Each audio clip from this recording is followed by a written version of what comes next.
Nako, mga sangkay, si Christian Isguera nga po ay nilamutak ni Attorney Claire Castro.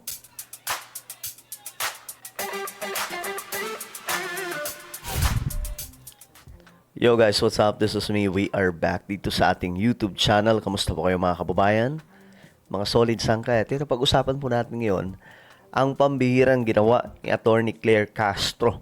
No, laban po dito kay Christian Isguera na nagsalita nga po at may sinabing hindi maganda laban sa presidente po natin, mga sangkay.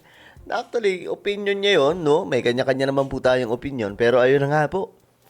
Siyempre, hindi nagustuhan po yun ng mga supporters ni PBBM. At talaga nga namang nilusob siya. Kinuyog, mga sangkay. Pag-usapan po natin ito ngayon kasi itong si Attorney Claire Castro, no, ang tagapagsalita ng Malacanang, bumanat na din po. At matitindi ang binitawan, mga sangkay na salita. Pag-usapan po natin ito.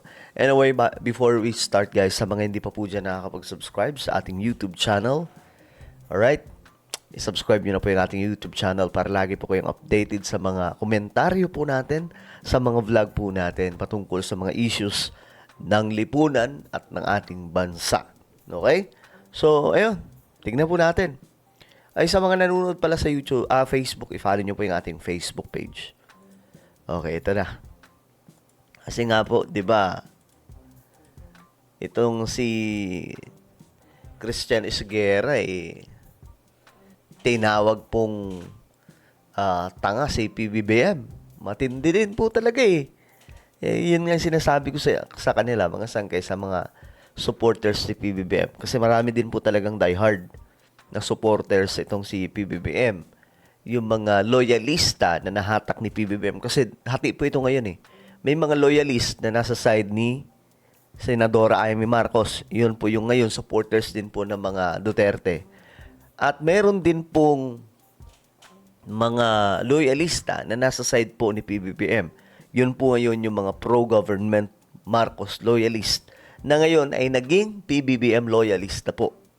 So ngayon, sa side ni PBBM, ito po ay medyo critical lang po tayo, mga sangkay. Magsasalita lang po tayo ng kaunti kasi nga po itong mga to ano tawag dito? Tropahan sa mga dilawan. Sa pag-aakala siguro nila na ang mga dilaw ay magiging mga Marcos na. Hindi po yun totoo, mga sangkay. We all know naman, kahit balibalik na rin po natin ang libro, alam po natin ang kasaysayan kung sino-sino ang mga yan. Dilaw talaga yung mga yan. O ngayon, sinampulan na po ni Christian Isguera. 'Di ba? Bumanat na po. O panoorin po natin yung banat po ni Attorney Claire Castro. Sa kanya, niresbakan, binakbakan po itong si Christian Isguera. Ayun. Sabi mo, stick tayo sa issue. Stick lang tayo sa issue. Doon lang sila naapektuhan. Kahit siguro hindi BBM Kahit hindi BBM supporter Sabihan mo ng Pangulo na either tanga ka, kasabot ka, or both. Ayan na. Kaya hindi siya tanong. Isang mayabang, aruganteng pagkukonklud yun. Ayun na. Mayabang ka pala, Christian Isguera. Paano ba yan? Pero doon lang tayo. Doon lang sa issue na yun. Ibang issue wala. Diba? Walang issue doon. Pero nag-conclude ka because sabi mo, may insertions at nalusutan siya. Diba? It's either tanga ka or kasabwat. So, ang tanong, after, diba, nagkaroon ng issues about insertions, alam mo ba, ginawa ng Pangulo? Most probably hindi. Diba? Most probably hindi. So, unang-una pakita ko lang ito naman ay ano ba ang pwedeng gawin, if ever, na nagkaroon ng issue ng mali. Naku, mali itong insertion na to, bakit ito nakalusot? Bawa. Di ba? Kasi, ulitin natin i-analyze natin mabuti. Ang insertion, per se, hindi siya mali. Sabi ni Liamas, hindi mali. Ang problema, lumalabas ngayon, yung mga insertions na yan are mostly tainted with graft and corruption. Yun yung nagiging problema. kumaga na-demonize na yung power ng House to amend and insert dun sa NEP. Kaya in principle, tama naman yung sinabi ni Senate President Soto. By itself, hindi naman siya masama. Kaya nga nagrereklamo, hindi ba? Itong si Senator Amy, nagrereklamo siya tungkol dyan sa for late release kasi hindi na ibibigay daw sa kanya yung pondo na supposed to be ay allocated yata sa kanya. See? Maraming pondo na hindi agad ni-release ng DBM dahil dumaan sa matinding scrutiny. Oh, ayun. Ha? Di ba nagiging issue ngayon yan sa budget hearing? Dahil bakit may FLR? Iningatan ang pondo, hindi agad nag-release nang hindi kumpleto ang dokumento. Alam niyo guys, para mawala na po yung problema pagdating po sa duda sa mga kapondohan po natin, ng mga budget po natin, it's time para ipasa yung Kadena Act. Yung Kadena Law, ipasa na po yun. Kasi yun lang po yung best solution. Wala na pong iba. Kasi kung hindi ipapasa yung Kadena Act, kasi yung Kadena Act is, ang laman po talaga nun is blockchain. Sa madaling sabi, iba blockchain po ang pera ng taong bayan. Pag na-blockchain na po yung pera ng taong bayan, kahit pa paano, mga sangkay, mahirap na po yun manakawan. Kasi nga pag ninakawan nila, kitang-kita na po doon sa blockchain technology. Yan po ang ginagamit ng mga kumpanya kung bakit yung kanilang mga company ay hindi po nananakawan ng kahit na sino.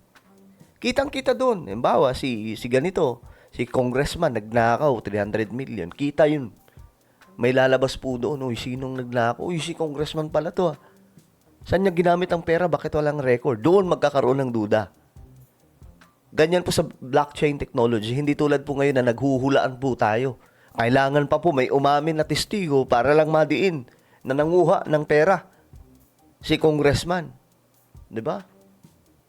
Sana ipasa na po yung ano na yan. Kasi alam po natin na ayaw po nilang pag-usapan yan. Kasi nga po, kapag naipasa ang Kadena Act, yari ang mga kongresista at iba pang mga opisyal. Oh. Yun. So, paano masasabi na tanga or masabwat? Eh, kung pwede naman pala siyang i-control even during the implementation of the budget. Pero dahil ayaw mong makinig sa ibang tumutulig sa sayo, Yan na. sasabihin mo ngayon lahat ng nag-call out sa'yo, sumasamba sa politiko. Oh, yung sinabi po yan ng Christian Esguerra, sumasamba sila sa politiko eh. Kung meron dapat tamaan, tatamaan. Okay? And of course, meron namang karapatan yung mga supporters sa ibang mga politiko na ma-offend. That goes with the territory. That's par for the course. Pero sa akin, how can you claim that, let's say, you are an advocate for good governance kung nakalinya ka sa isang politiko? Kunwari sa administrasyon. Di ba? So, ibig mo sabihin, hindi ka na magiging maayos, mag-isip, kung ikaw ay nakalinya sa administrasyon?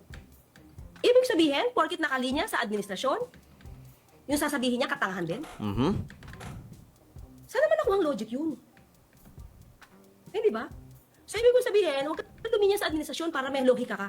So, pag pumasok ka sa administrasyon at naging parte ka ng administrasyon, wala ka ng logika.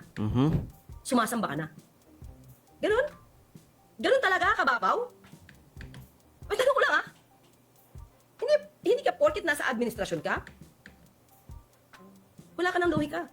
That's the reason why you will know more kasi nasa loob ka. At nakikita mo ang trabaho. Di ba? Kesa doon nasa labas ka, tapos hindi mo nakikita yung trabaho, tapos nagbibintang ka kagad. So, wala ka palang ebidensya. Parang yun yata ang mas walang logic. So, nagbibintang daw po si Christian Esguerra ng walang ebidensya. Well, yun yung matinding patama ni Attorney Claire Castro. Actually, nag-reply po dyan si Christian Esguerra. Talaga ba? Parang sinasabi niya pinag-aaksayahan ako ng panahon ni Attorney Claire Castro. Ginanon po niya. Mga sangkay, gumawa po siya ng video ng ilang minuto din po yun na reply kay Attorney Claire Castro. Well, ano sa tingin nyo mga sangkay? Ulitin ko, magkasi tayo magpapaniwala sa mga dilaw. Ang dilaw ay dilaw. Okay? Mambihira naman. Well, ano ang inyong opinion? Comment down below. Meron tayong YouTube channel. Ito po ay Sangkay Revelation. Hanapin nyo po ito sa YouTube ngayon din. Asa na ba yun? Ba't wala na? Wait lang. Ayan. Hanapin nyo po ito sa YouTube ngayon din. at isubscribe nyo po. Okay? Ako na po ay magpapaalam. Mag-iingat pong lahat. God bless everyone.